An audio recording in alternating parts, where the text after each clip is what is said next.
I barely remember the days where we tried to do the kind of weekly BattleBots grind now. I think we should start. We should start this episode and explain, A, why it's taken us so long to get to the first episode covering BattleBots, despite the fact that 3 episodes have come out. And B, what we're planning to do for this season, if anything. So to answer part 1, we didn't want to make an episode yet. Pretty much. Yeah. We do what we want. It's our show. Now, we were going to do an episode a few days ago to specifically cover 1 and 2. That didn't happen. Now we find ourselves trying to cover 3 episodes at once. So what we're going to do is ignore all the stuff that we barely have anything to say about. And that's what we will continue to do. We will talk about the things we find interesting. Yeah, I think this will be the sort of most different version of us doing BattleBots that has been so far, in that we will talk briefly about fights that are interesting and then probably more about more broad things as they come up. But yeah, don't expect any kind of regular output from us. As always, the thing that we've learned, or that specifically I've learned from you about covering something like this, is that there are some things that are well worth covering in extraordinary detail. And there are some things that you try and cover them, find yourself with nothing to say, and it's kind of awkward. It's much better to just cover the things in detail that deserve the detail, that sort of merit the detail that you're passionate about, which is why we will spend the next 2 hours talking about judges' decisions. Oh, no. God. I know what I'm about now. I know what you're about as well. I know what this show has devolved into. Right, before we do the judges' decision stuff, though, I think it's worth just going through a couple of fights, because before we hit record, we found a couple of fights where we seem to have disagreements on the fight, whether it was good or not. And I want to I just want to talk about those briefly and see what comes up. I feel like the onus should be on you to explain why we're discussing each of them. Does that sound fair? I'll do my best, I suppose. So the first fight that came up was Scorpios versus Bloodsport, and I don't know how much I've got to say about it really, but like I'm just sort of surprised that you seem to not enjoy it or not think it was worth doing. Like what's up with that? I absolutely enjoyed this fight as a spectacle, but it was a situation where one robot has a setup that is so perfect to counter the other that it never really felt like much of a contest. Bloodsport was so perfectly equipped to deal with an overhead attack, especially from a saw. If Scorpios runs the other weapon, maybe you feel like there's some kind of hope, but Scorpios was always going to just have to be a good wedge in this fight. And aren't you glad that's not going to come up again? Well, so right, here's the thing with this fight, which is where I think we disagree, or we sort of disagree, I guess. So you come into this fight thinking clearly Bloodsport are going to win, but I came into it thinking clearly Scorpios are going to win and it's going to annoy me. That's what I was fully expecting. I was fully, because Scorpios has won fights in the past by being a good wedge and being almost frustratingly well armoured. And I was just sort of like, it's going to be another one of those fights where I feel like Bloodsport should win. I want them to win, but Scorpios is just going to be this irritating wedge with that huge plate underneath it that means that no robot can get close without losing control of their own robot. And I was going to come away from it annoyed at the outcome. But that didn't happen. I was really pleased when Bloodsport won, and I was quite surprised. I think I have a little bit of a thing still about any kind of spinner that has that kind of 360-degree arc of attack. I think often I find their fights strategically less interesting. So I think that played into my sort of lack of excitement for this matchup as well. Yeah, that's fair. It was a really good fight as a spectacle. And Bloodsport is a super impressive machine. It was good in its first season, and it has come back gooder. And I think the changes they've made to it all make a lot of sense. The old setup of the sort of circular body always seemed like a really weird form over function way of doing things. Yeah. They come back with a sort of much better stance. The wedgelets on there as well seem like a really good option to have. Everything about it is very pragmatic, and I appreciate the hell out of that. The damage they did was significant. That was a huge amount of damage to a robot that we know can deal with horizontals. So everything about that was impressive. it just felt like a foregone conclusion when it started. And that just, I don't know, it ticks a little thing in my brain of all the other matchups we could have had in its place, you know? Yeah, fair enough. I'll warn you, I think so far I have a slightly negative tilt on this season. Just gonna put that out there. I think I'm coming in primed to notice the things I dislike first. Probably because I'm watching it at 5:30 in the morning before I go to work so that I don't get spoiled during the day. Yeah, fair enough. So I think that's the source of our sort of, not even disagreement, our non-agreement on that one in terms of the interestingness of it as a fight. I mean, think like in terms of sort of like, you know, you're saying that you've got a sort of negative view on it and stuff. I've come into it sort of with low expectations that so far it's sort of surpassed in many ways, just in general. So it's sort of I'm quite enjoying the season so far overall. But anyway, we can discuss that in more depth in a moment. We've got a few more fights. I'll save my feelings there. We should get through these handful of fights. The next one is Ghost Raptor versus Shatter, and there's no disagreement here. We just want to say again that Shatter's amazing, and I think we both really love watching it. Yeah, we could easily have introed this without actually saying the words Ghost and Raptor, and it would have changed nothing about the conversation we're about to have. Every time you think Shatter can't look any better. Oh. We'd had the photos, and it looked great then. But even in the fight, it then kind of revealed the stealth mode with all the shiny bits gone, and that looks even better still. Oh, it's so cool. It's such a cool robot. Just everything about it is so marvelous. I'm sort of like thinking, just sort of like in this conversation, just thinking now, has it knocked Razor off the pedestal of coolest robot ever? And maybe it has for me. Oh. Maybe not. I'm not sure. The fact you're even asking that question is big. It's close. Maybe I don't know. Anyway, it's yeah. I just love Shatter. I could just watch it fight all day. I mean, for me, Shatter has surpassed all other Hammerbots at this point, including old Chomp. New Chomp obviously is a bit more of an open question. It surpassed Terahertz for me. It surpassed old Beta. It is now my prime hammer. It is the hammer I always want to see more of. And that's not just because of the design. It's not just because of the effectiveness. It's because of the philosophy behind using it as well. You know, that very aggressive approach that you maybe don't expect from a hammer so much. You expect a more sort of understated strategic approach. Whereas they are very much, yeah, let's stick this big pointy stick that we have in some dangerous places and see what happens. And the results of that have only been spectacular. Let's fire the weapon at the overhead bar spinner and see what happens. This whole episode, it's just, it's like a big whirlpool with rotator beta at the bottom, isn't it? It's unavoidable. Everyone knows where this episode is going to end up. We're going to do our best to sort of get as much out of the way before we end up being dragged there as possible. Put it this way.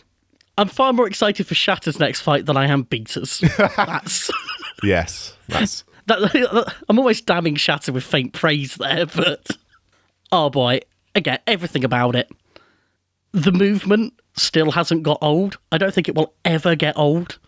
No, until and unless more robots start doing that kind of drive system, I just think Shatter will just always just be very unique and it's just amazing to see. And it will, like I said, never really get old seeing it move around. I love that they went sideways into the starting square at the beginning there. It's like just going to shuffle over. I just, yeah, the way it moves is just so wonderful. And yeah, it's just... we say this every time. It always just evolves into us both of us going, oh, it's just amazing. I can't even express how much we like this robot. Not sure if I've used this comparison before. And if I did, it probably doesn't land for most people anyway. But every time I see Shatter moving sideways, all I can think of is Cat from Red Dwarf. And that's going to mean nothing to you, but someone somewhere is going, shit, yeah. And that's all that matters to me. Excellent. Only problem I have with Shatter becoming so iconic and such a sort of staple of BattleBots is that it probably means we won't get another Omnidrive hammer in BattleBots. No, I would love it if someone made an Omnidrive flipper. That's the next that's the other thing that I've always thought would work really well with Omnidrive. If you did like an Omnidrive I'm going to say Omnidrive Bronco. Don't make it look like Bronco, but that kind of sort of nice sort of like thing that could really throw something, or an Omnidrive Hydra, something like that, I think would be really cool to see as well. I want to see Omnidrive everything. Yeah, I mean, Omnidrive everything, but I think it's like hammers, like I think having Omnidrive hammer, I think really enhances the way that a hammer works, and I think the same is true for flippers. I think an Omnidrive other weapons, it depends on the type of weapon and stuff, as how much it adds to it. But yeah, Omnidrive all the things. Omnidrive, bright pink, all the things. I don't think there's any design that would be worse for having omnidirectional drive. If anything, flippers and hammers seem like the ones that could suffer from it, and this is a problem that Shatter had in this fight in terms of the damage they can do to their own quite fragile wheels. I guess Verts might have the same issue as well, because there's a lot of force going back down through the everything when they hit. Yeah, I would think that control bots, because you've got, my understanding of the way these Omni wheels work is that you end up with a bit less traction and a bit less power. So I feel like if you're trying to sort of be a quick or like controlling robot, I think that Omni maybe not the way to go, but who knows? Or at the very least, it would be a weird trade-off. If you're something like a Crusher, who can deal damage by getting the grab rather than with what you do after it, I think it could be an asset. If you're a grab and lift, you can at least demonstrate the grab and lift capability, and if you can't move things around very well. If you're something like a sort of grab and torch, basically a grab and hurt robot could still make it work, I think. And even just a plain wedge against the right opponents, obviously not in BattleBots here, just generally, a plain wedge could definitely make use of it as well. There's so few designs that don't benefit from the ability to always keep your front facing the opponent. Imagine having a plain wedge in BattleBots. Terrible, isn't it? I have just realised there is one design that, as far as I can tell, doesn't benefit from omnidirectional drive, and that is any kind of sort of ring spinner or full body spinner. Guess what other design we've seen with Omnidrive in BattleBots? Yes, that is true. It was still cool then, to be fair, with Ringmaster, but that was very much rule of cool, not we have a legitimate reason for needing this functionality. If we have fused enough now. I think we've fused enough. I think we have to keep some for the rest of the season. Yeah. We've done this episode's quota for talking about how wonderful Shatter is. Right. Mammoth versus Huge. Again, before we started recording, you mentioned you didn't like this fight, and that just blows my mind. How can you not like this fight? To say I don't like it is misleading. Okay. I'm not as hyped about it as other people seem to be. And that was true going in. For some reason, this has been a dream match for so many people for so long, because two big things together have to make a good fight, right? And I think most people who thought that feel vindicated and enjoyed the fight, because it was absolutely a spectacular fight. Lots of incredible physics stuff happened in that fight, and that was very interesting. My issue is, every spectacular thing that has happened is a result of Mammoth not doing what it's supposed to do. Every spectacular thing that has happened isn't Mammoth flipping Huge, it's Mammoth flipping Mammoth. And the one time that Mammoth does do what it's supposed to do, and scores a KO because of it, is the most understated and dull part of the fight, where it's just sort of, oh, little pop, oh, your wheel's over the edge now, oh, it's over. This may also be my massive pro-Huge bias talking here, because I like seeing Huge break things, and that didn't happen. Yeah, I thought it was really interesting. I think it was really interesting to hear the Huge team sort of be like, when they were sort of saying, we're trying to think of all the things that Mammoth can hit that no one else can and stuff. That was I thought that was just a fun reversal for them. And I did really enjoy the spectacle. I wasn't watching it like analysing, like Mammoth is failing here and it's just sort of like, or any of that kind of stuff. I thought it was just a really like, just a visually spectacular fight. I really enjoyed watching it. And I think there is something like quite fun about seeing the two biggest robots in there. It's not something I would have pegged as sort of like, we must have this or anything, but I'm glad it happened. I'm glad that matchup exists.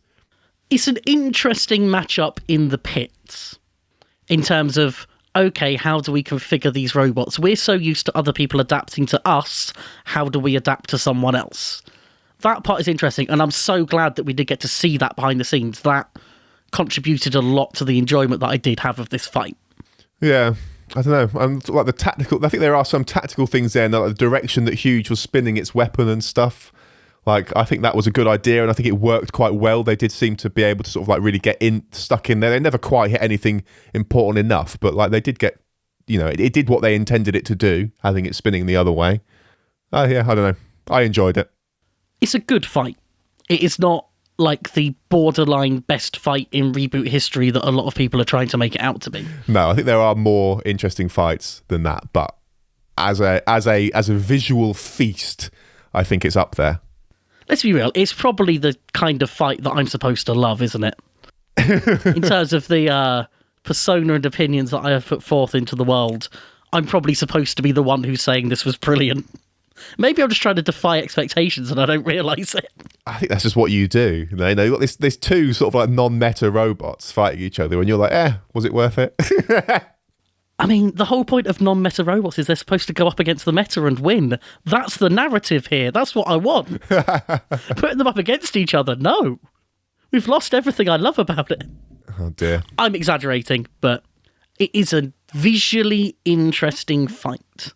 Okay. Should we move on? Yeah, go for it. Continue this rapid march towards insanity. Right, Hydra versus Witch Doctor. I feel like this was a fight that you want to talk about a little bit more than me. I really enjoyed this fight as well. I thought this was really interesting. I enjoyed seeing the way that Hydra works and the compromises in the way that its weapon works and stuff, if that makes sense. Sort of like there are... Yes, it can fire as many times as it wants in a fight, but there are limits to how rapidly it can fire and how that shows itself and stuff. I thought was interesting. Yeah, there are a lot of sort of little and interesting talking points in this fight, most of which are about how Hydra works. First of all, it's a great main event. This is what I want from every main event. If we're going to have 10 to 15 minutes of build-up, I want the best possible ratio of build-up to fight that I can get. We've had main events which have been 10 to 15 minutes of build-up and about 15 seconds of the fight actually being a contest. That's no good. This delivered on its build-up. The ending is unsatisfying as hell. It's muddy. It's confusing. I don't really know if the result that came out of it is the result that necessarily should. I'm very happy with the result we got, but I think there's a lot of unclarity there. The other thing that's really unclear to me is how the rules work with Hydra's weapon. The figure I've been quoted is that to get their sort of full flipping power, they need something like 10 to 15 seconds of charging the weapon. And we see that without that time, they get some reasonable flips in, flips that disrupt their opponent's strategy, so plenty to flip a robot. But to get the ones that are up sort of near the ceiling, they need a lot longer.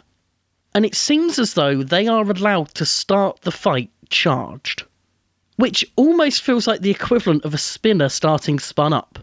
Yeah, that's interesting. And of course, most flippers, a pneumatic flipper, starts the fight charged as well, because unless their flipper is open and they're about to retract it, there's kind of no such thing as an uncharged state for them.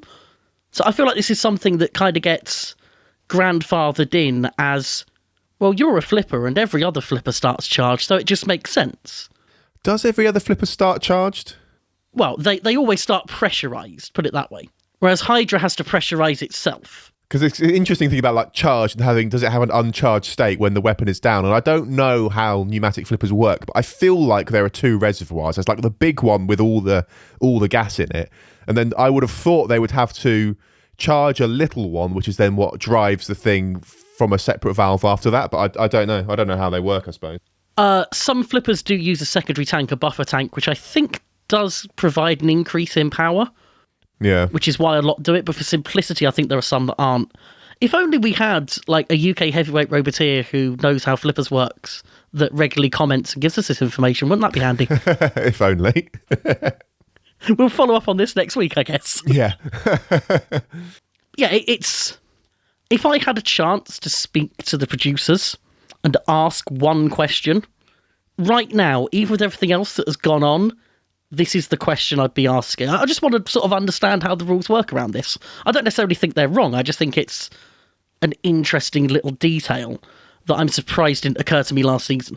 I'm disappointed it didn't occur to me last season. Well, I mean, it didn't occur to me until you just brought it up. So you've beaten me at least. Yay, I'm still winning. Well, That aside, things look pretty good for Hydra's competitiveness this season. yeah. They seem like they can now stand up to some hits. And that front end looks very solid. I love the flipper tip they were running on this fight as well. I imagine they probably have others. But again, it looks like one of those things that's just had those few sort of hyper-pragmatic tweaks. Yeah, it's like they've looked at last season, gone, these are the where we these are the weak points of the robot, and they've like really done a good job of addressing all that. And I think they've addressed some sort of like tactical stuff as well. I think they seem to be a bit more aggressive with firing the weapon and stuff. I think they probably missed a few too many flips with it in this particular fight, but they seem to be more willing to use it than they were last season, if memory serves, which is good as well. So yeah, I'm hopeful. I'm looking forward to seeing more of Hydra this season. I have heard rumblings that this was them not running at full power as well. Oh my for God. whatever reasons. Blimey. I feel like because they run at some quite extreme pressures, I feel like they've maybe been taking the robot and kind of pushing those pressures incrementally. So I would completely understand that they might come into their first fight going, we're not going to take this too far. You know, we can still flip a robot insanely high. We don't need to flip it insanely higher just yet. We'll check everything's running well, we'll bed it in, and then really see what we can do. But the Hydra hype for me is very, very real. Awesome. Right. Have we paid our dues now? I think we've done enough of the sort of fight coverage. That's going to be it for the fight coverage for those 3 episodes. we do less fight coverage every season. I mean, by the sounds of it, this season we could just do episodes purely of decision coverage. Oh. That apparently is the way we're going here. So in our show notes, we've labelled this as The Fight. But for me, it is kind of a collection of 2 or 3 fights. In terms of, it's very clear that this whole season is going in a direction where judging is going to be the hot topic. And if the discourse around it so far is anything to go by, it's not going to be a topic that's discussed very well. So here we are to make it worse. Let's go. Oh God. Do you want to give sort of general thoughts on the format so far, or do you want to go straight into judging? I mean, I'm just ready to go. I'm so ready to go. Do it. I'm gonna stop trying to hold you back now. Go for it. Let loose. So the 3 talking points, either judging or rules-wise, have been Kraken Black Dragon, Hydra Witch Doctor to a degree, more with the count-out than anything, and now, of course, Beta Rotator. Yeah. I think we're quite far apart on the Kraken Black Dragon issue, aren't we? Are we? I don't know what you think about it at all, actually. So I'm of the opinion that fight is kind of equivalent to a fight like Snappy Gear Down for What, where both robots have done a lot of good stuff, and I would be completely fine with the judge giving it either way. I see it as close to a 50-50 as can be. I think, especially under the BattleBots criteria, there's a lot of wiggle room in the criteria for people to judge a fight differently. So I would have had no qualms about it going either way.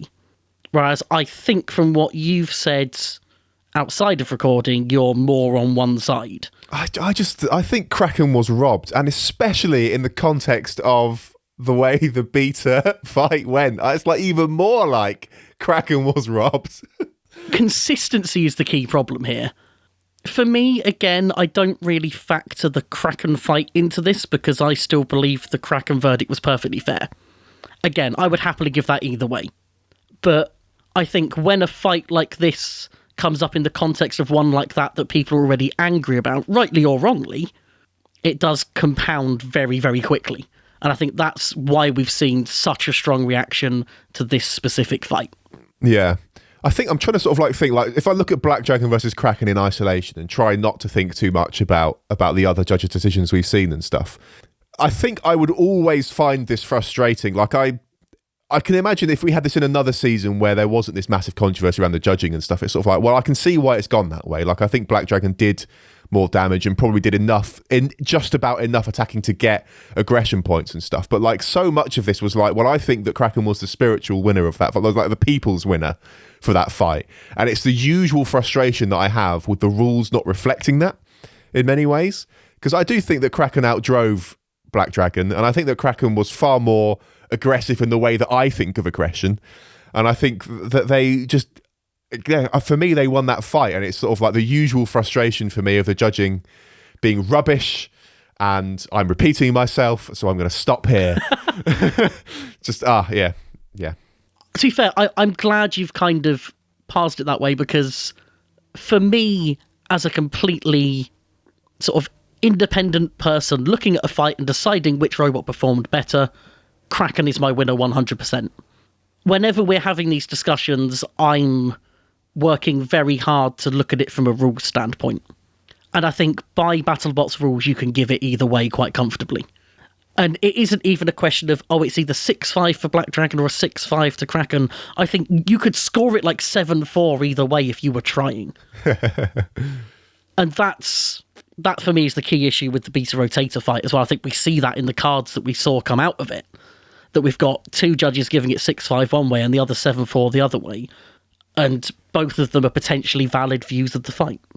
It's funny, I feel more strongly about Black Dragon versus Kraken in terms of the judge's decision than I do Beta versus Rotator. I've calmed down a lot about that one now.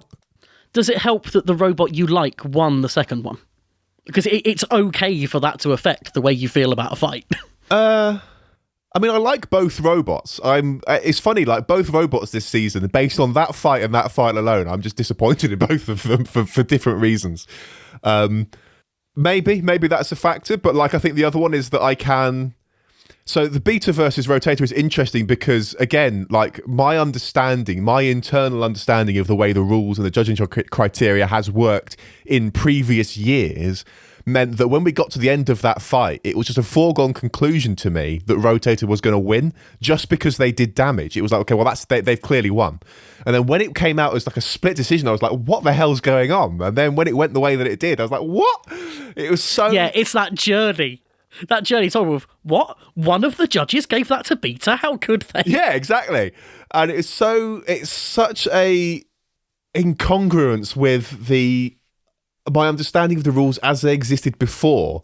And I guess what I reminded myself of is that the rules have changed a bit, like the way the judging works has changed a bit. And this feels like maybe that's a reflection of that. And having seen the scorecards and having watched the fight again and sort of thinking about it, I can understand it. And it's also interesting where, like, I was saying that Kraken versus Black Dragon, Kraken is the robot that I think is the people's winner. And in many ways, Beta should be that as well, because it did such an amazing job of driving. But I'm so overwhelmingly disappointed that they didn't use the weapon. There's so much complexity for my feelings in this fight. It's crazy, yeah. So it's sort of funny that I don't feel like Beta should have won because they didn't use the weapon. And I know I'm sure we'll talk about that more and stuff, but it's just sort of, it's just so weird and it just doesn't make sense. There's like you said, it's so inconsistent, it feels like, between these two fights. I think a lot of people's responses to this do show the culture divide, the sort of roboteering culture divide between the US and the UK. I think UK fans are used to seeing Beta Rotator and Beta being the winner. But there's then the sort of dissonance of, but this is BattleBots and they've created a system specifically to stop that from happening and it's still happening. What the hell is going on? Whereas I think both camps agree that Kraken is the better performer in the other. Because, as you say, the weapon is being used and that is it's a dividing line for us, but it's a much bigger sort of red line almost, I think, for American builders and fans. There's a very strong anti-wedge sentiment in America, which exists here as well, but it's not as tribal almost. Yeah. It's funny thinking about whether or not you should have to use a weapon in a fight, because I don't think they should change the rules to enforce it. I don't think you should make Beta use the weapon if they don't want to. I'm just disappointed they didn't. That's the thing. It's definitely one of those situations where, like, well, you've got the thing, you might as well stick it in there. Like, for me at least, They're Phrasing, Sam. there. You don't draw. No one else thought that. You don't have to worry about it. Don't draw attention to the fact that I just said stick it in there. Like we'd have got through that and it would have been fine. But now it's a title Now contender. it's awkward. I'm sorry. And it's all your fault. Sorry, please continue your salient point. The thing about you, so I think my understanding of why they didn't use the weapon is that they didn't want to damage their hammer going into the overhead spinner. And that's sort of fair. I can sort of understand that. But there's also a part of me going, I feel like you've got a chance, maybe not the same chance, but a chance of completely screwing up their weapon by whacking it with all the power that you have there. Like, so what, it's spinning at full speed. If you just whack that thing, maybe that's enough to disable their weapon. You know, and I'm part of me's like, just try it. Even if you only try it in the last 30 seconds of the fight, just try it. But it's so frustrating to me because it's like, well, you've not used it. And the inevitable thing was that it would get broken anyway, which is what happened. And then you can't use it. And it's so irritating to me. And so while I don't think that you should make it a rule that you have to use it, I think that would be silly and borderline unenforceable. It's also just like philosophically, as you know, we've demonstrated with the robots that we've built and the way that we've fought stuff, it's like, well, you've built the thing, take it to the arena and use it as it was designed and just attack the robot, you know, see what happens. But There are so very many layers to this issue. Layer number one, we've got used to teams that are willing to stick their hammer into spinners. We've seen that with Shatter, we've seen it work for them. They basically retired Kingpin by doing that. They wrecked everything inside of Kingpin. I'm pretty sure they did disable Ghost Raptor's weapon doing that as well in their fight. Yeah, most likely. I know they scored hits onto bearings and things as well that did a lot of damage. I don't know if that was once the weapon was down or whatever, but it's a good way to disable a weapon. Now, of course, Shatter has been designed to do that. The arm is set up in such a way that it can take those blows, and Beta hasn't been. That seems like a weakness of Beta more than anything. You've got a hammer that you can't use against certain opponents. Yeah. And in a game that's become increasingly about preparation and having different setups for different things, it is stunning to me that they haven't thought, oh, what if we come up against an overhead? Do we just wedge? Oh, wait, but the rules don't really benefit us if we do that. Well, apparently they do. But anyway, it now sends a message that is fine, which is definitely not what BattleBots want from their rules and their decisions. There's another layer of the episode title being Hammer Time. Oh. Which, I mean, cheeky, and I respect it, but in terms of expectations, yeah, it's funny to disappoint people, but not necessarily a good idea. And then, of course, for us as people who have experience running a hammer, hammers are really fun to build and drive, and good hammers are fun to watch. We appreciate the art form that is the hammer, even if we don't necessarily practice it as well as we could. So, to see someone go out there as a hammer and not be a hammer, it's almost like personally painful. I was going to say personally insulting, that would have been a bit too much, but it hurts on quite a visceral level to see that happen. And then to see it be rewarded in the competition that sets itself up as being all about the weapon is just so incredibly confusing as much as anything. Yeah, I couldn't believe it. Like, it's... And the other thing, like, because Beta is such a potentially powerful hammer as well, that's the other thing that I think factors in here to our disappointment of not being able to see that. We've been robbed of seeing that power. And it's infuriating. And of course, I've made it very clear in the past, I do not like the BattleBot system. I don't like the things that it tries to encourage. I don't like the way it does it. But when you're watching a sport, you expect the rules to be applied consistently and in a way that the competitors understand. So when you see other competitors who aren't part of the fight being confused and upset by something, you do usually know there's something wrong. This isn't a community where people are just out to complain about the thing that doesn't benefit them. This is a community of people who care about things being fair and things being done properly. Yeah. And when that's not what they feel is happening, they do speak up, and that's a good thing for the sort of continuity of the sport. I don't like the way that BattleBots handled that, or maybe Discovery handled that in the episode. I don't think that highlighting the drama side of it and then never actually taking the time to explain how the decision worked is the right thing to do. It's probably the profitable and engagement-making thing to do, but that's a whole other discussion. I mean, it's working insofar as we're about to spend... We're spending however long talking about this whole fiasco. So they're sort of succeeded, I guess, in that respect. The thing is, the discussion that we're having, I feel, and I'm too in the middle of it to judge, I feel like the discussion that we're having on this is a good and hopefully helpful discussion, because we are people who understand what we don't understand and seek out ways to understand it. Whereas I think for the average viewer of the show, who is sat at home writing essay after essay on Facebook about how this was either completely fair and everyone's salty, or completely unfair and the judges are idiots, they're all willing to invest time in writing that essay, but not time in reading the rules. And that's not because they don't care about the rules. It's not because they're too thick to or anything like that, like some people would have you believe. It's because the show has made them think they understand them. The show has given this really oversimplified version of how everything works. And then when there's criticism of how it's being applied, they've just gone, don't take it to the judges, lol. Sort of, oh, what, you actually trusted us with the result of your match? More fool you. When they could have taken time to actually go, okay, here's how it works. Here's how much room there is for interpretation. Maybe even here's why that's a good thing. But they haven't done that. They've just left the drama in the air and it all... I know it's TV, I know it's not going to change, but that doesn't stop it bothering me. It's so nuts as well, like how much time they've got in this episode where they could address it, and the fact they came so damn close to explaining themselves and then still didn't. I'm willing to bet that they have footage of a judge explaining what was going on and just haven't used it, but it's just so... That's my assumption as well, or my sort of sense of it. Odds are that the BattleBots people have filmed it, and whoever has final cut of the show hasn't included it.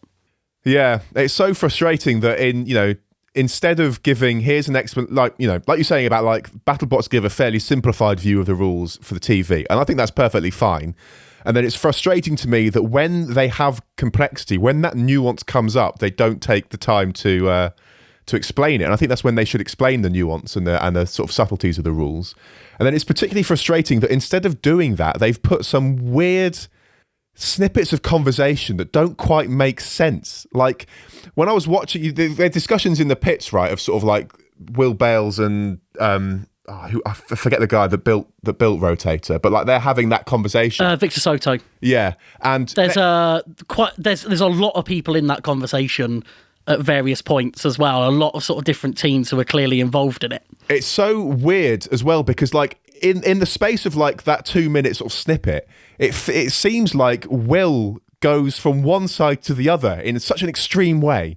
Like the first clip of him feels like he's sort of saying, taking one position on this, and then the second clip he's taking a completely different position on the result of the sort of beta rotator fight. It's so odd, and so it feels so engineered in the way that it's edited, in the way that it's shown, so engineered to try and sort of ignite this fire, and it didn't need to, and it's so disappointing to me that instead of taking this opportunity to be like, well, the rules, this is how the rules work, and this is how the judging works, and this is why the judges went this way, which I think could be a really interesting discussion about, what is aggression, what is control, and all that kind of stuff would be really interesting and worth doing. But instead, they've just gone for this weird, engineered, kind of forced drama that didn't need to be as big a deal as it is, in my opinion.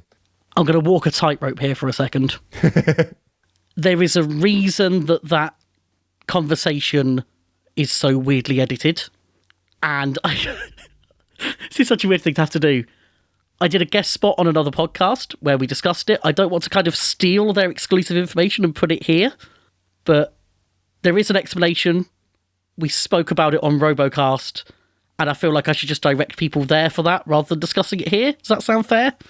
I don't know what the morally right thing to do here is. I can tell you, and then you can cut it if you want.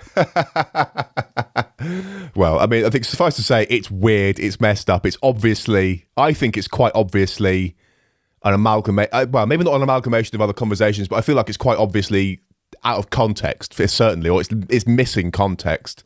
And I'm sure that you've gone into much more detail about that kind of stuff on Robocast, and yeah, we can direct people to that, I think.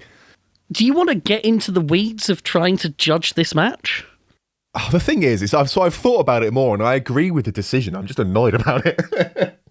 I think, from my perspective, the decision is just about justifiable. I think there is a valid interpretation of the rules where the scores given by the two judges that scored it for Beta fit. I think it's a stretch, but I think it is there. Yeah, so the nuance maybe to think about is the aggression one, right? Is like how can a robot be aggressive? Because like the reason I can go like, well, I agree with it actually is because like, well, I don't think that a robot should have to use their weapon in a fight. Like I think if they decide not to, so be it. I think that that's a poor decision for a televised thing. I think that there is not maybe not a responsibility, but there is some level of like, if you're on television, you should try and use the thing. As you know, if you are really into this sport and you can appreciate the driving of Beta, which is incredible in that fight. I think it's so well driven. There's definitely some amazing spectacle there if you're paying attention. But if you're watching it and not really paying attention to the driving, I think it's a bit sort of disappointing that Beta didn't use the weapon at all. But like, so I think it's fine they didn't do it. So I don't think there's anything invalid going on here. And for my sort of like ignoring how the rules are written definition of control and aggression, I do think that Beta was the more aggressive robot. And I do think that they definitely had more control. And so I think it is valid, if a bit of a stretch, I think it's valid to give all 6 of those points to Beta. And then I don't think you can give Beta any damage points personally, but and it's interesting because it's hard to give Rotator damage points in some ways because although they did damage, it was almost by accident. So it's sort of like, how does that work and stuff? But given my understanding of the rules and not my understanding, if I were judging it, I'd have given all the damage points to Rotator and the rest to Beta, which is why I kind of agree with it. But like maybe the aggression one requires that you use the weapon, in which case, how can Beta have got aggression points? I don't know. It's a fight where if you judge it on the basis of 3 words, it's very easy to judge in Beta's favour. You go damage, Rotator, aggression, Beta, control, Beta. And that is how most people who watch a show have been trained to think about it. The issue on aggression specifically is that, I think this is new for 2020, I didn't see it in the 2019 Judges Guide. There is a section that explicitly states that a robot that chooses not to use its weapon, or only uses it very, very late in a fight, cannot have all 3 aggression points. Which means that outside of damage, Beta is capped to 5 points, 2 for aggression, 3 for control. So if you give Rotator all 5 damage points, Rotator cannot lose. Yeah. So to me, that's what it all comes down to. I would, as it happens, argue for Rotator to get at least 1 aggression point and at least 1 control point, regardless of that rule. But that's almost not worth getting into when the damage thing can kind of decide it anyway. And the thing that muddies the water is this whole idea of damage has to be intentional. That's such a... that rule annoys the hell out of me because it could be so simple. You could look at the 2 robots and decide how damaged they are and judge it on that, and everything would be so nice. There'd be like fucking unicorns and butterflies and daisy chains, and the world would be a happy place. And that's not the world we live in, apparently. I think it's fair to say that Beta has not damaged Rotator. No, I don't think it has. Not in a way that visibly affects function, which is what damage is supposed to be about. I think the 3 words they use, I should have made notes of this. The 3 words they use are functionality, effectiveness, defensibility. I think those are the 3 things. And none of those 3 things are visibly reduced on Rotator. So it feels silly to give Beta any damage points. If you were to give Beta any damage points in that fight, it would mean that you could put Rotator in with a literal brick and then that brick would win damage points. Because it's just like any damage that Rotator sustained is just a byproduct of the way that Rotator works, you know? It's sort of like, would be so insane to me to give Beta damage points in that fight.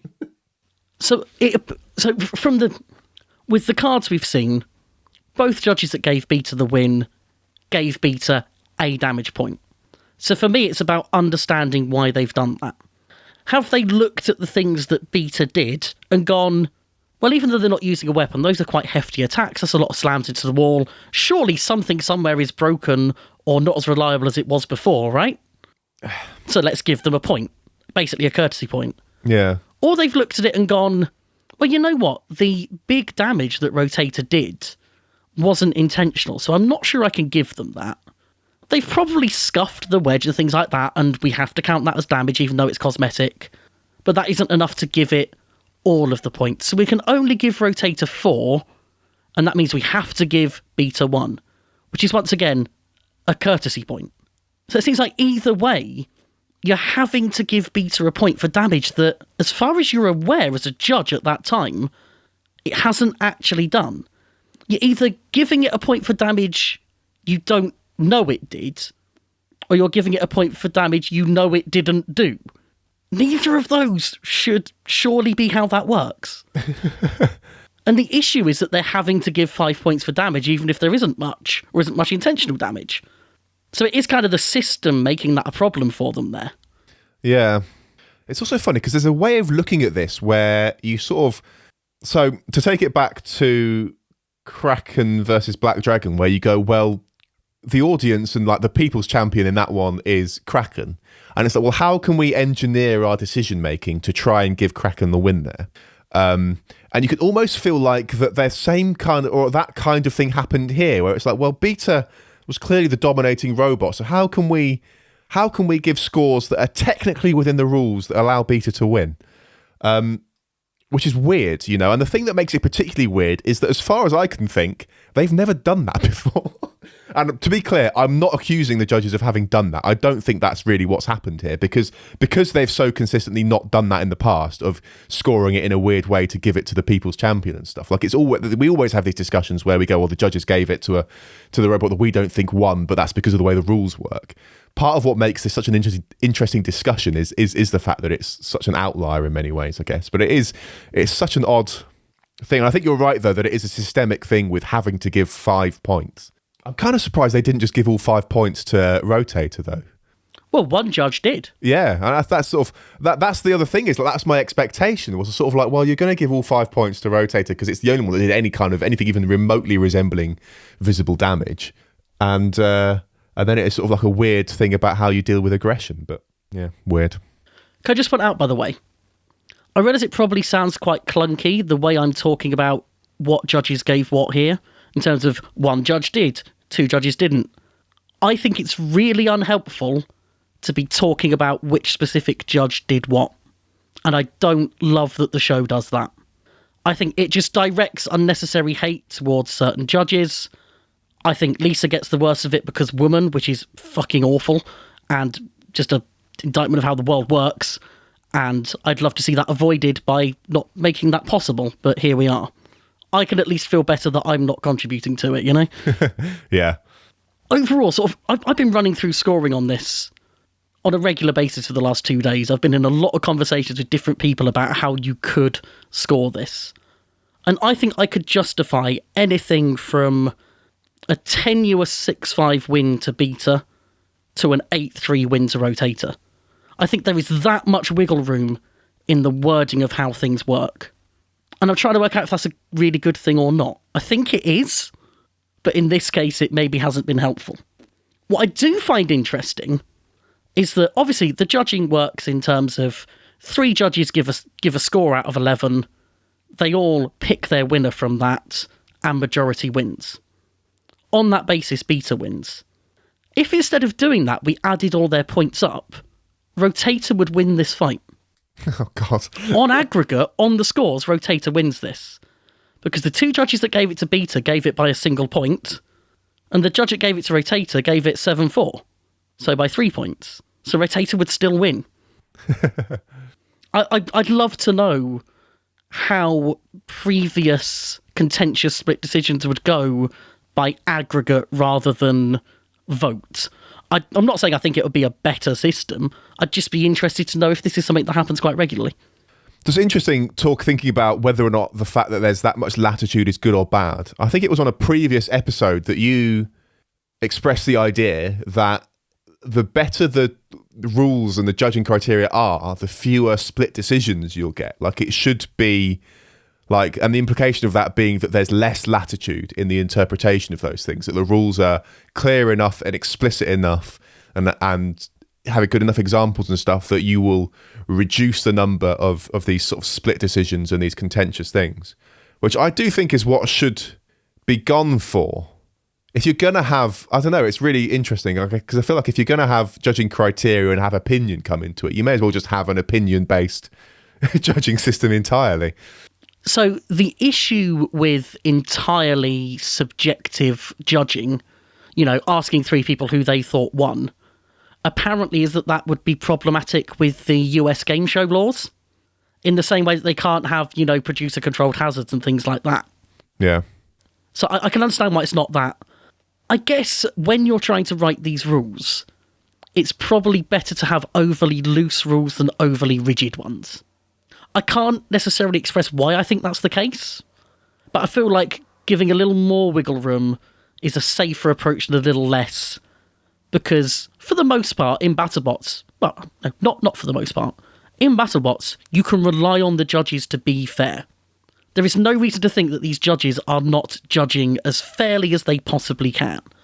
I'd much rather rely on people than rely on a system in this sort of thing, which is probably a very incongruous thing for me to say, something I may have directly contradicted in the past or will probably contradict in the future. But for now, today, I'd rather rely on the people than a system. I just think there's not really a right answer, I suppose, is there? I think no matter what you do, there's going to be these issues. Because if you have a really strict, rigid system, you're going to have more and more, you're going to end up with more fights where the crowd favourite doesn't win, where the robot that the whole audience looks at and goes, well, they won that fight. You're going to have more situations where they don't win if the rules are really strict. Because I don't think there's a way of encoding that in rules, Like, why do we think that Kraken won that fight with Black Dragon? So how do you encode that in rules? How do you write that? How would you write that down in such a way that it's unambiguous?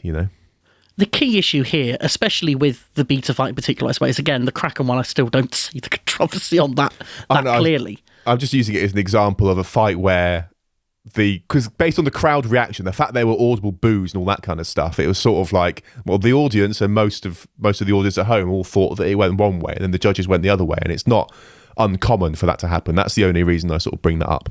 I think the difference is, and this does, I suppose, highlight the point of people versus system very well. In Black Dragon Kraken, I think the consensus is that Kraken was screwed by the system. And then in Rotator Beta, Rotator was screwed by the people. I think that's the fans' view, at least. Yeah. Rotator has been done wrong by the judges, not the judging. And I guess one advantage of a rigid system is that people blame the system, not the people. And maybe that's a slightly healthier ecosystem to be part of. I don't know. Yeah, I don't know. But certainly, this decision is not incongruous with the philosophy that is trying to be encoded within these rules. This comes across as a failure of the system to deliver on the goals of BattleBots itself. Whether you agree with those goals or not, and I don't, it feels like it's failed to do that. And presumably, from everything we've heard, this is not the only time this season it's failed to do that. Matt Spurk, in particular from Kraken, has been very vocal about the fact that we should prepare for more of these. I don't know if I should dive backwards into this or not. One thing I'd like to add, I touched on it earlier, but I'd like to expand on it, is that I do firmly believe that in this fight, Rotator demonstrates both aggression and control. It's very easy and very tempting for people to look at this as a walkover on 2 categories and a walkover on 1, and then the rules get in the way to decide what should actually happen. To me, it's very clear that Rotator has the Tombstone strategy going on. They're backing in with the forks, getting spun up, and then trying to sort of bring it into the side, pivot around. We've had a lot of discussions in the past about what counts as aggression for a spinner, and to me, that's about as aggressive as a spinner attack can get. I think I learned that from the Gruff fight, in particular, Gruff Tombstone, where I was really searching for a way to make Gruff win that fight. And it was stuff like that Tombstone was doing that stopped me from doing it within the rules without it feeling like a massive stretch. So I think in that instance, that's a good demonstration of aggression that should be rewarded. And in terms of control, I do wonder if Beta should be penalised for the fact that they haven't created an opening to use their weapon. And they haven't really used the hazards at all. They've used the walls, but they've only got Rotator into a hazard once. They've done a great job in terms of making sure that they only get hit in their strongest place. The one time when they do get hit somewhere else, it is just a kind of chaos of a collision and not really intent from anyone. So that is good control. I would expect them to win control. But I think that to give 3-0 on that implies that Rotator was just kind of a blubbering mess the whole fight, spinning around in circles, not knowing what it was doing, and that is so far from the truth. I think it is a very good drive from Rotator. Keeping the right bits pointed, never letting the disc get fully stopped. That's impressive. That is some nuanced driving. Or luck that I want to attribute to the person that I think should have won the fight. Who knows? Maybe it's an internal bias. Everything's a mess. Yeah. It's interesting trying to sort of like find what the score should be, because we felt this with scoring for Rotungti, right? Of like, there are some fights where it's like, well, there's not enough fine grain sort of like granularity with the probabilities that we could give, and I think a problem that we've had with the scoring in the past, and I think they've improved it this year, but it's still a problem with the judging, is that there's not enough granularity in the scores that they can give. Like I agree that I think it seems a bit much to go that, like, I don't think you can say that Rotator had no control in this fight, but did it have enough to earn a point in comparison to the control that Beta had? And I don't know. I there's an argument either way. Like, as you're talking, I go, yeah, I can see actually maybe giving Rotator a point for that and stuff. Like, I think there's an argument either way there. But it's one of those things where you think, well, maybe you need 5 points for these categories so that you can get a bit more granularity with what goes there. Like giving Rotator 1 point out of 5 for control seems better to me than 1 point out of 3. I'm not sitting here trying to think how much control you need to justify having a point. Would you need to have... And I realise, I'm going to put this out right now, none of what I'm about to say makes sense in the real world, but it's the only way I can express what I'm trying to say. There are 4 possible sets of scores you can give for control or aggression. 3-0 to one robot, 3-0 to the other. 2-1 to one robot, 2-1 to the other. So that's 4 sort of separate options. So to me, it seems intuitive that you'd need about 25% of the control to get a control point. Does that sound any way useful as a way of thinking about this? Or is my brain finally melting? No, I think I can sort of see that makes sense. Because there has to be some kind of intuitive threshold of what is enough to earn a point. Yeah. Yeah, I think that's what it is. There is, there are thresholds there, and I think that's the challenge of trying to encode like where those thresholds are. What we need is a set of infinite sliders. Yeah. Where if you move one up, the other 2 go down. And judges can perfectly dial in where they think everything is, and then that just magically turns into numbers. We've finally fixed judging. We're there. We've done it. This is the CGP grey light bulbs of judging. Yeah. Anything to add on this? I don't know. I feel like I've already expressed enough. I'm just disappointed that Beta didn't use the weapon. But beyond that, I don't, They owe us some very good hammer shots. Yeah, I really want to see it work, and I really want to see those magnets and stuff do what they're meant to do and all that kind of stuff. Like, I think there's some really, if obviously Beta is not the first robot to have that idea or anything, but like if they pull it off and it works the way that it should do, that would be really cool, I think. I think it would be the first time we'd seen that in BattleBots if it works properly. Hopefully a lot to come from them. Yeah. But yeah, they've definitely got a debt to work off first. I try so hard not to be mean about robots, but come on. Swing the bloody hammer. It's all we ask. We are simple people. We have simple wants. Swing the hammer. I think I actually exclaimed out loud, swing the hammer, during that fight the first time I watched it. Like, that's how, like, I was so ready for them to fire it.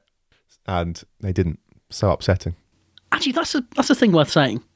If they swing that hammer once, I unambiguously give them this fight. Even if they miss. Yeah. Even if it gets the hammerhead broken off, I still give them this fight. Because they've done something that the rules actually ask them to do. That's the other thing, isn't it? If you look at how not easy, well, yeah, no, I'm going to double down. Look at how easily that hammerhead broke. Would it seriously have done that much damage to the mechanism of their hammer if they'd fired it into the spinner and their sacrificial hammerhead had been snapped off at that point? Who knows? I doubt it. I don't think it would have done enough damage to their weapon to be worth considering. I think they should have fired it once, knowing it was going to have the weapon broken. And, like, I don't know. I mean, maybe there's this thought of, like, maybe they'll give the damage points to, you know, they'd give damage points to Rotator as a result of that. But, like, if you think that Beta firing their hammer into a spinner would give Rotator damage points, then I guess you think the same for what happened inevitably anyway, which is that Rotator, even if by chance, got around the back and snapped it in the end anyway. So it's sort of like, I don't know. They should have fired it. They just should have fired it for so many reasons. If a judge considers a spinner being spinning as intent when damage then happens, then you might as well just fire your hammer into it and see what happens. Yeah, you're screwed anyway, yeah, so just fire it. Next episode we get Chomp, though. Oh. I could not be more excited for that. I'm very happy. If they've wasted the Hammer Time title on the non-Chomp episode, I'm going to be... Oh. Well, they have wasted it, we know that, but... They've wasted it. I feel like the episode title for the next episode is out, and I just don't know what it is. And I feel like I probably can't access that part of whatever website it's on. Let me see if I can find it. Oh, be careful looking at episode summaries, because some of them have apparently spoiled whole fights, so... As in fights from previous episodes. Such as describing robots as unbeaten for, like, episode 9 or whatever it is. All I've got is the titles, and it just says episode 4 for it, so I don't know. At least on the thing that I'm looking at, I'm not really looking at any official source of information. Well, I guess we can finally move on to what could be another lengthy talking point in terms of format, Jazz Hands. Our previous favourite thing to talk about a lot when talking about BattleBots is the format and the way that the television show works and stuff. It's been really different this year, I think. Like it's been, and not in the ways that I expected either. It's been, interesting. I don't think that it's lost much by not having an audience, at least for the television. I can completely see that it would be very different for the competitors at not having a live audience and stuff. But in terms of the way that it comes across on television, I don't think it's lost anything. So this is something we express a lot of anxiety about, particularly in terms of sound design. So I'll address that first. I think they've done a decent job, you know. They still seem to be using their old generic crowd noise, but they've kind of turned it down and they're mixing in a lot of sort of individual mics, which is a really good way of doing it. You know, I am an expert on small crowds. I support a football team who get very small crowds. And the one thing that really happens when there's just a couple of hundred people around is that you hear individual voices. You pick out individual people. And they've managed to recreate that in what they're doing while still having a kind of background hum that, certainly from the small crowds I'm used to, you don't really get, but you really need in the soundscape of something like BattleBots. So I'm relieved by how they've handled it. Yeah, I think it's inoffensive in general, and to be honest, quite good and well executed. I think if I put my critic hat on, there are definitely moments where the audio does not match what's on screen, like in terms of like when they cut to the audience. There are a lot of the time, if they cut to one of the competitors in their pods, you can, you know, the audio you hear is what they're saying, or you can hear them shouting and screaming and whistling and stuff. But there are also times when you can't, and it really stands out to me when that happens. As in the first episode, I remember there was a couple of moments where it's like someone looks like they're blowing a whistle really loudly, and you can't hear it at all. What I've noticed more is that they keep cutting to pictures of people who look quite bored. People who are just kind of slow clapping. Yeah. It is really weird, like having cutaways to the same like 6 or 7 teams constantly. It gives me a real BuggleBots vibe where, you know, because that's a 2-day thing, you basically learn the whole audience over the course of the season. Series, English show, series. And we're kind of having that already with BattleBots as well. It's like, I now know what the whole Jackbot team look like. I now recognise the Sharkoprian team. I'm used to seeing different members of the Kraken team specifically on camera, and the Malice team, and obviously the Hypershock team, because they're apparently the most photogenic people in existence. It's really funny, like that really stood out to me in the first episode, that this feels like Bugglebot scaled up. Yeah. It's the very sort of, that very same sort of like feeling with the audience and the way that works and stuff, which was quite nice. It's like, and I don't know, like, it's another one of those things where it's like, I think really vindicating for the way that Bugglebots works, in that, you know, that works as a big nationwide broadcast TV show. Yeah.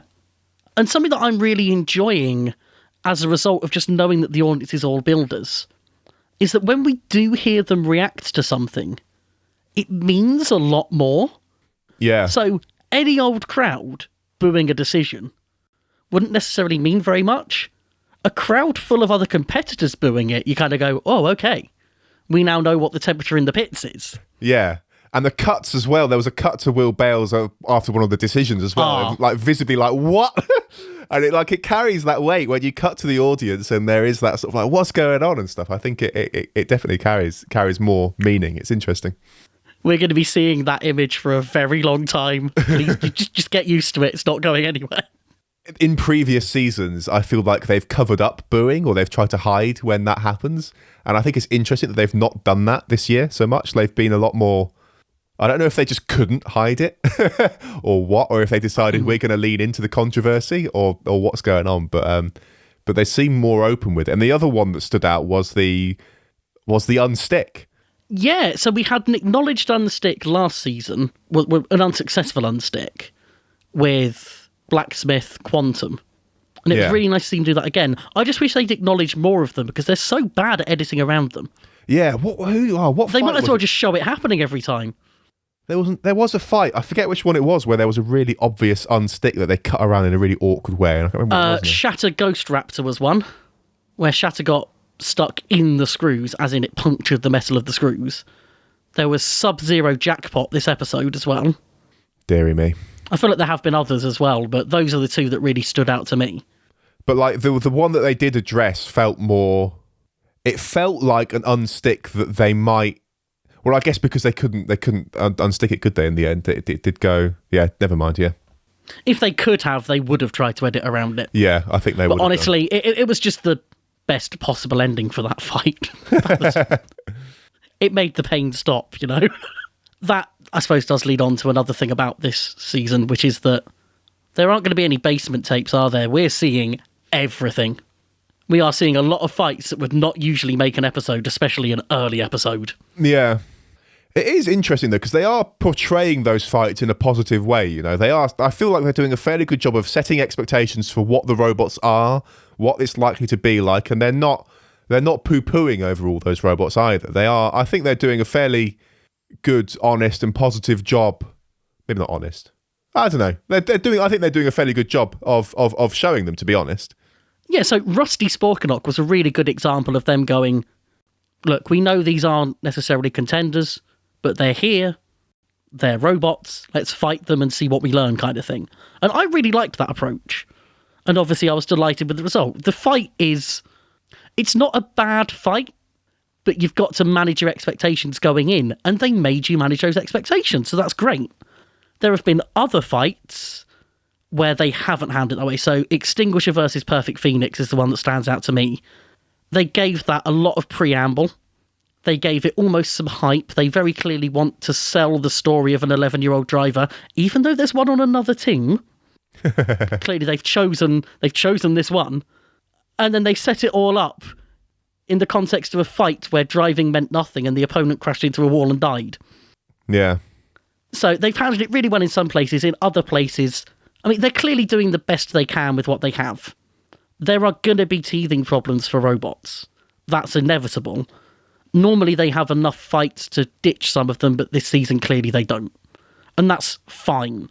That's a compromise of this season being different, and I'm not going to criticise that being the case. I do think I'd like to think they could do as good a job of contextualising all these fights as they did Rusty Sporkanock. Yeah. And if they could not put the really short fights as main events, that would be really helpful. Thank you. Appreciate it. Yeah, it is interesting. Maybe when they can do a more normal season, I hope that they sort of remember that they have success with these sort of smaller fights and include some of them still. And I really hope that the kind of field they've got this year does influence selection in future as well, because I like that we're seeing a slightly higher proportion of non-spinners. Yeah. I like that we're seeing a lot of newer teams and a lot of slightly more out there ideas. These are all sort of really positive impacts of everything being so different. I've just thought, by the way, this is whipping right back. You know, you were saying about they're not sort of subduing the booing in the edit. I wonder if that's a question of we can censor an audience, but we can't really censor our builders. Yeah, if maybe. people turn up for a taping and they boo a result and then in the edit they find, oh, they changed that, they're going to go, that's a bit odd. Oh, well, hope I can get tickets next year. Whereas if you constantly try and portray the builders as thinking something different to what they actually thought, it's probably not going to stop them coming back, but they've got a direct line to complain about it. I think it depends and tell on you the what team. they think of you doing that. I could absolutely see some teams not going back. I don't know, obviously we're not in that situation, but if hypothetically we were on BattleBots and then we had a big reaction, which they... I mean, it's happening someday, right? and we had a big reaction that they fundamentally changed, that would make me seriously reconsider going back. If it was our personal reaction to something, yes, I think as part of a crowd, it would be something where you'd go, guys, please don't do that. It wouldn't be, I boycott this event. I don't think it would quite get to that point that quickly. But Yeah. It's just sort of like... yeah, if like an interview was completely recontextualized, I'd be very angry. Yeah. Yeah, I do wonder if it's just a question of, we want to make sure that we are, even though this I don't think is a priority all the time, that idea of we don't want to like completely misrepresent the views of all our builders at once, because we like our email inboxes unblown up. I mean, they can be blown up anyway, I think. But yeah, I agree. I appreciate I may have just completely destroyed the flow of what we were doing, but that came into my head and it needed to come out. What is this flow, man? You just sort of... This is what the show is. We've had mad flow today. Hasn't been too bad, actually, yeah. I was not expecting... It's a bitty sort of set of show notes, but we've flown through. Especially considering I've already discussed half of this like 7 times. Have you enjoyed Kenny's promotion? I think of it as a promotion anyway. It's just sort of like an analyst type stuff now. An educator for how robots work. Yeah, a bit weird they brought someone in to do that and then used Kenny anyway. Yeah. That segment, right, so episode 3, I think it's fair to say, was stylistically quite different. So weird, yeah. And it stood out because there were lots of occurrences in it that were just a bit weird. We had the unstick, that's a bit weird. We had the 2 segments about the judging controversy, they're a bit weird. We had robots kind of crapping out while dominating fights, which isn't necessarily weird, but you notice it. We started with quite a short fight. Everything about it was just a little bit wonky. And then this bit of uppercut filler was really good. I really enjoyed that segment. I'd love more of that. That is, I think, some of the most in-depth information they've given about what makes robots effective. And they actually diverted some like budget towards it in terms of graphics as well, which was really interesting. This was like a resurrection scene, but in the main show. If they want to do more of that, I'm totally on board. But they clearly did that as an afterthought when they realised that episode was running short. They've taken about 30 seconds of footage and stretched it into a 3-minute segment, plus some stock footage of baseball for reasons, and have done audio with probably the person they could get hold of. Yeah, but like I really appreciated them doing it. I get that there's, ulterior motives to having done it, but it's almost like everything that I would have wanted from like those judges segments in Robot Wars and stuff. It's like, this is actually useful information and interesting, and I'd love to see them sort of do more of that kind of stuff. Really cool. And then you could sort of extend that a little bit maybe into, I don't know. No, maybe you can't extend it into tips for building robots, but like, I don't know. I just think I'm pleased they did it. I really enjoyed it. It is a bit odd because it's sort of incongruous in the sense that the fight that followed it was spectacular, but very, very short, So I will give Uppercut versus Gemini a pass on long build-up short fight. Yeah. It's the exception that proves the rule, because what I love about that is they had that really weird camera angle that would normally be useless but happened to capture that hit perfectly. That really wide shot from behind the judges. It's like, I fully imagine they didn't even realise they had that camera on or something. That's not an angle we ever see in a fight. But in that one moment, that wide shot just came through. And what a beautiful shot we get out of it. Yeah. My God, that was a hell of a moment. Again, I've had this whole thesis before of good moments don't make good fights. That moment alone is worth it. Anyway, back on track. It is odd with the bot whisperer guy. I forget his name already, but it's sort of interesting. I'm glad that it's there, but I'm also why haven't you why is this role split between these two people? Why can't Kenny do it, or why can't Jenny do it? It's sort of why have they got this whole new person doing it? So, Peter, surname I'm never sure how to pronounce. It could be Abramson or Abrahamson. I get really worried about saying it and end up saying something in between. So that's going to keep happening. He's been involved with the show, as far as I'm aware, behind the scenes for a while. He's a very experienced roboteer. And I personally love that we're hearing the voice of someone experienced in the place of someone who's been brought into the show because they're good on camera first. He is both. He is great. Mm. So I really love the idea that more and more, especially if you look at where we started in ABC, first we had the step of roboteers as judges. Now we've got them on the presenting team as well. I'd like to see that continue and go further. It's just a matter of time before Will Bales is presenting. Honestly, I reckon they love him. I reckon they absolutely love him because he is good on camera. He has a good personality. It comes across well on camera. I honestly think I would not be surprised if he'd been offered the job in some ways. He's a very expressive man, isn't he? Yeah, there are loads of people in the community, especially people who have kind of now stopped competing, who could absolutely add value on camera. I do agree it's weird that they're kind of diluting everything that happens around more people. It's Farouk has a much lesser role this time, which I'm fine with. It does feel a bit like he's just kind of thrown out in front of camera and then hauled back into some kind of Zorb ball or something to keep him safe. That's how it feels like it's being done. It's quick, go out into your spot, come back from your spot. Whereas everyone else kind of has more of an almost office space for what they do. Yeah, Chris and Kenny have a desk. Peter has a desk. The judges have desks. I don't know why that matters to me, but apparently it does. I think in a more normal season, this role could probably be worth a lot more, and I think it is something that you would potentially say could be rolled in as a pits reporter. But he also has a sort of, I was going to say useful role. That's really demeaning to what he's doing on camera. He has a practical role as well, in that he is the point of reference between teams and judges in terms of explaining strategy for the fight. Mm. So he's also doing that role as part of production. So it's someone who's already there, who can talk really well and explain these things. You might as well use them, but you can't drag them away from that other role to use them more. It's a very weird sort of setup, but one that I like.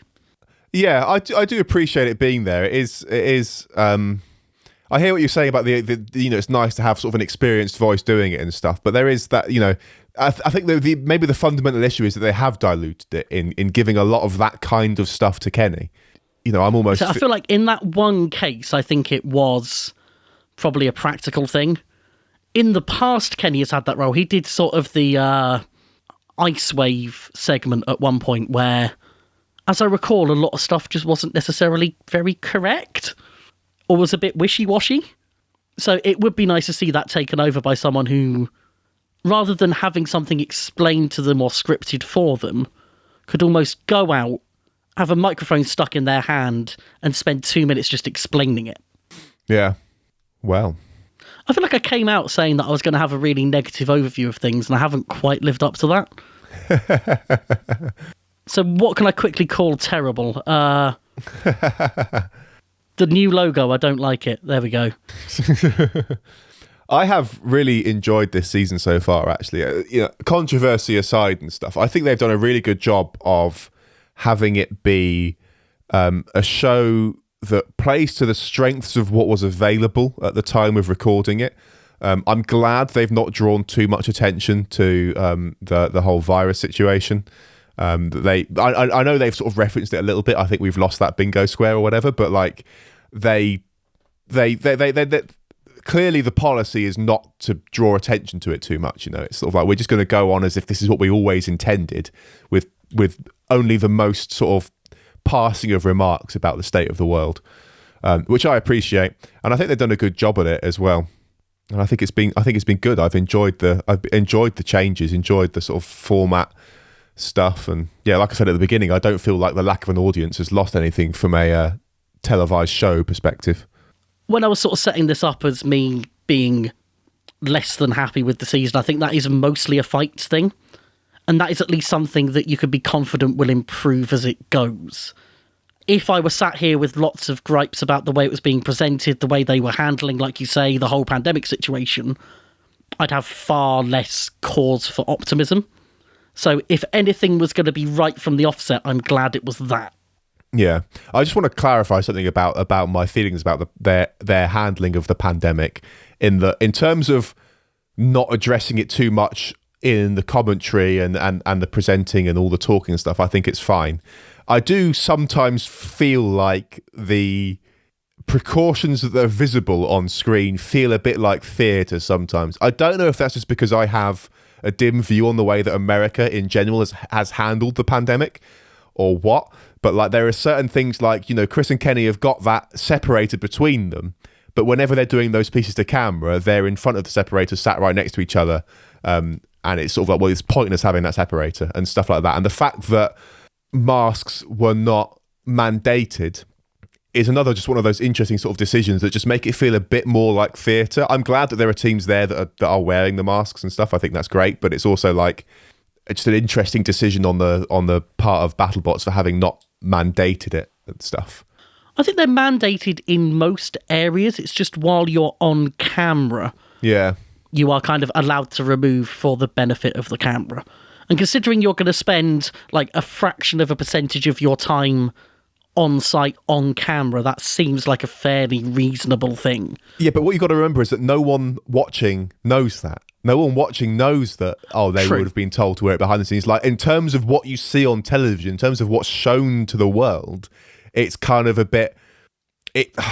I know this is going to be harsh, and I'm sorry, but it feels half-arsed in so many ways in terms of what's portrayed on television. I don't know what it was like behind the scenes. I don't know, and I'm not going to speculate about it. But like, just in terms of what it was on camera, but you know, it is what it is. I'm wary of like this whole conversation immediately. Yeah, but I think if you want to measure the effectiveness of what they did, that's very easy in terms of they didn't have any cases whatsoever. So that shows that what they did was effective.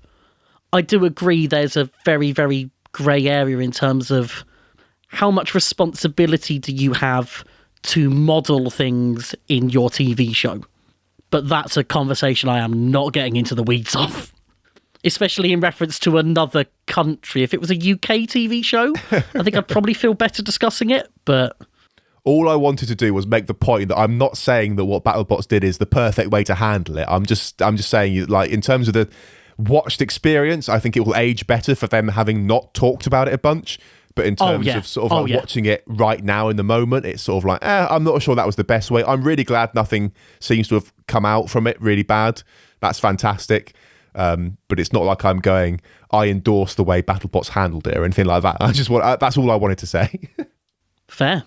I think that might be everything in under 2 hours. Amazing. I'm surprised. Hi, surprised. I'm Ryan. You can find the show notes for this episode at spinnerproof.com/episodes/85. And there you can find links to all the stuff we've talked about today, including a link to Robocast, where you can hear more about the behind-the-scenes pits segment stuff. You can also find a link to our Twitter at Spinnerproof, where you can tweet to us your favourite subsection of the Judge's Guide.